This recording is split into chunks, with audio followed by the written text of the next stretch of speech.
ಒಂದು ತಕಡಿ ಒಳಗ 3 ಲೋಕ ಸಂಪತ್ತಿ ಒಂದು ಪರಡಿ ಒಳಗೆ ಹಾಕೋದು. ತಕಡಿಗೆ 2 ಪರಡಿ ಇರ್ತಾವ.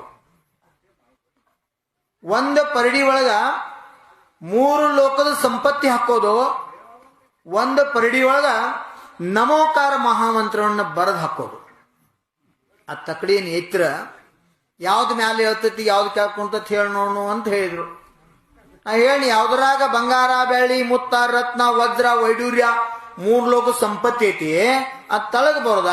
ಮತ್ತೆ ಯಾವ ಪೈಡ ನಮೋಕಾರ ಬರ್ತೈತಿ ಅದ್ ಮ್ಯಾಲ ಹೋಗುದು. ಯಾಕ ಸ್ವಾಭಾವಿಕ ಅದು ಹಾಳಿ, ಅದು ಪೇಪರ, ಅದು ಹಗರ್ಯ ಅದ್ ಮ್ಯಾಲ ಹೋಗತಿ. ಮತ್ತೆ ಇದು ಜಡ ವಸ್ತು ವಜ್ರತಾಗ ಹೋಗತಿ.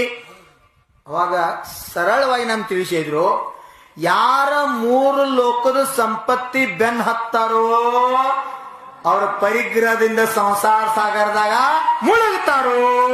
ಮತ್ ಯಾರ ನಮೋಕಾರ ಮಂತ್ರ ಬೆನ್ ಹತ್ತಾರೋ ಈ ಸಂಸಾರ ಸಾಗರದಿಂದ ಪಾರಾಗಿ ಮೋಕ್ಷ ಪ್ರಾಪ್ತಿ ಮಾಡ್ಕೊತಾರೋ ಅಂತ ಶಕ್ತಿ ನಮೋಕಾರ ಮಹಾಮಂತ್ರದೊಳಗೈತಿ ಅಂತೇಳಿ.